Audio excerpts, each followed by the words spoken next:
Hello guys, Noah here and welcome to this fifth Kiluba tutorial.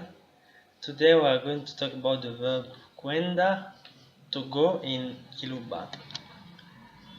To say I go in Kiluba we say ngenda or naenda. To say you go we say ubaenda.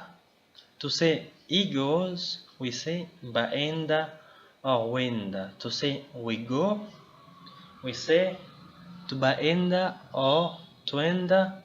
The pronunciation changes depending on the region, but it is mutually intelligible. To say you go, we say mubaenda. To say they go, we say abaenda. So we are going to revise one more time. Genda or naenda means I go. Ubaenda means you go. Baenda or wenda means he goes. Tubaenda or twenda means we go. Mubaenda means you go. Abaenda means they go. So we are going to pronounce one more time. Genda or naenda.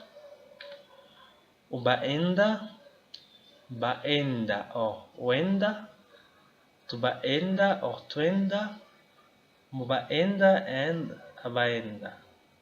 Thanks guys, that's it for today, and we are going to come with some more Kiluba in the next tutorial. Thanks for watching, bye.